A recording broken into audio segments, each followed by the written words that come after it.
Ante ko roi motor no balat. Ka guru gare ma we waje video mo ni chen war. Ne di kon guru dealing long kwe concern ke. Ka ngwana nuore. Ti kon ni cha live dien cha la ku ba man. Ka pin ka gad ba ka gang. Ka ne di kon guru ba ling long kan. Ne ba ku focus ka long. Ba la lai sha den tamme. But ramui willing na ngwa ba ngai wo ngum lo de ngwa wo ling kan guru bi share ga ar jene je wa ling kan ko ne malat kame amaje she mo gwa min kwala lat jaman je to ga shat ko tamme ne na kawai wana la we ja africa te ka dan want to introduce Kata want to introduce to. Shall introduce ko baga use ngana kia ko baga let ko ngana. Shall let no. Shall let ko baga let ko man kia baga let ko god. Kellen radiant. Chami yola abortion. Lawa bagat kamrar ko masifa. Chanang Africa ko kono won teleje ko shek me rit la dab ne jin ele ngan me liu nin me asha kut ko belu cha kamrar yang ngan me de te ba lakin ka kawai gat chang de te ba kamrar abortion chanang Africa antam ri don nang ne Africa wo gat ngai je enjen du ejen foundation ke hing ko gat ka kon nuor na un system dan mi man kan wan mi ga tel ba kon thi ko ka kan chi ka the gat jo ma sha wa the ka gat bi na o bi loi na the ta ba we cha ran ban pi ni kan bu wi jin ke ba fam li dien ba nyo chong an gar ma i do do a kel man na kan gat en nuor ko man wi mon kai lu lakin cha no ka kawai ko kawai ngai je wo gat me ne ba ra ma dong ba nyo dap ka ba family me dit be je ko kawai lo bi na wan we mon ajen no yang ai ku liagan ajen ngwa na jen a kawai no so liaga de very important long ka kawai gado be na very important ka jen ne ke wo ye god kam na kin western world wo ye god kam na kin bu wijen ba ngar Kiran charku dagar ke Iran charku daran dar kuen dar te yek dar te gad Kiran charno ka gad dwar ma daw ke ne ri char gan charo mi ran thi the mi yi ju ne ji ne bi kuen la ju ne ji ye kuen gor la re ji te ni no ngane gor ba kuen ko a gad no na mishkile ken ajin media menike yan kawai no anyo mình đồng điên là để cái chiếc thế thông ngoan thế nung thế giờ cô bà đáp chữ bà stop cần cho năng Africa cô gore ở Africa chỉ biết là thông ngoan cô dân Africa population in đi đấy không một cái một đáp của rồi điên cho thế dialo cô chiếc bà thùng cho biết đập trên nung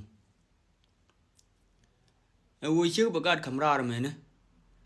mi gạt kamrar nó không nó cái nhìn ngoan mi qua đập được bị chia chỉ nhỏ đập nhỏ thế cái policy sinh thùng ngoan thế nung thế nàng Africa thế bà chiếc bà giờ cô ở bậc khởi này bị đập ngay giờ wo chiếc ở giờ làm nên mình đập gạt cái bị gạt một đống nhỏ đập ngay giờ wo chiếc mới thiệt lên thầm mà wood mà thì lúc nó đâu có tiền ajen kwela ngayo tel chu kan tel gade ke lia chu kan lia gade kan go na kan ka kawai ko bi wud bilu ka kan go na kan ga jelong lakin kan nuore ka ta dan na won la go na lia wud kan chik ka lia gade mai awe yi ne baram kel bana mutune wud tin ga chik la go no bi wud bilu cô bảo với này chẳng mấy à nó vừa khử cái con bảo với cái quýt mò dân mẹ nở แต่ก็เชียงไม่บานปิ่งไม่เอาว่าอย่าเควียนบ่าวก็เชียหมอดองไปวิวุ้ดหมอไปชุงบกาดับยังบ่าวดับก็ได้วุ้ดมาดองบ่แล้วคินแต่บ่ดับดอกพี่อากาศวุ้ดหมอบ่าววิวุ้ดหมอไปชุงกันถ้าดันคนหัวแล้วเนาะว่าเหมือนนั้นฐานะตรงวันบ่แล้วแย่นอกันมีนุ่งนี่เชิดหมอลุงก่อนทำไมแต่ก็อินโนเซนต์แค่ในทั้งวันถ้าต่อกาดก็ต่อเยอะก็ต่อมันถ้าอย่างนั้นก็ก่อนหัวละ from 2013เนี่ยกว่าถูกนะโคตรก็เหมือนวันเลยไงในอินซิเดนต์วิธานาเสร็จแล้วเทจะสู้ลงกับกาดกันน้ำมันคู่มือมันนั่นเธอก็จุบวันหมดนะมีนั่นเลยเด้อ policy ไม่อาการเป็นยังไงมีกันเนี่ยarticles ที่อาการก็คุยนัวระก็เดินเอานัวระ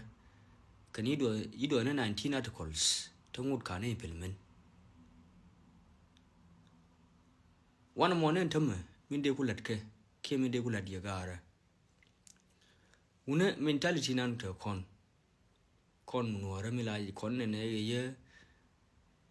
อะไรมีทุกอย่างคูinnocent วันนี้ยังว่าแล้วเนี่ยเลยหยอกไว้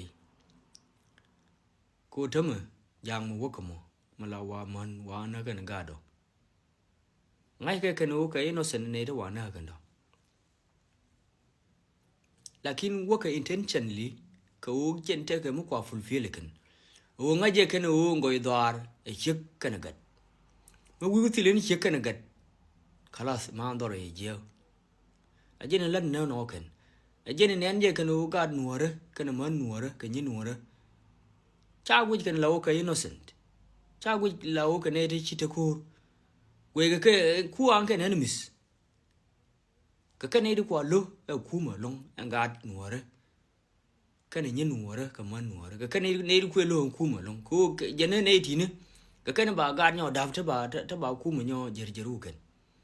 ka kan ne ku lo ngai je ngane ti ne mu ti ka man ta wa dab ke le ke ba wi wa dab we ni ajene lo ko ku ma ja na no min de ku nyo ne le dia chap jane ma tolo rodien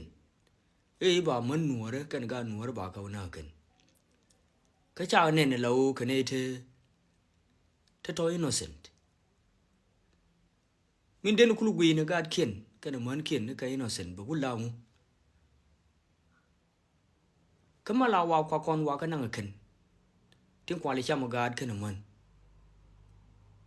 a chan ba ga ba ku le na bol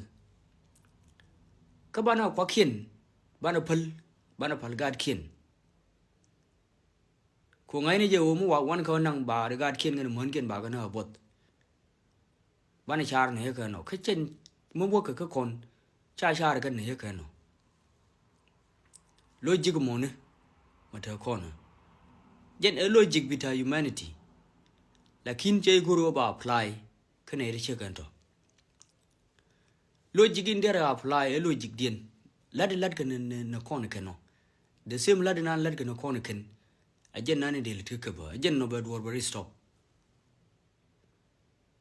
ko ngin mala ba shindu mala ba attacked ba kwa ku ba kan nan ka til mala di kan yi ngdoi mai ke yi ma chi ma dang ngong ma di let kan che de ma parliament do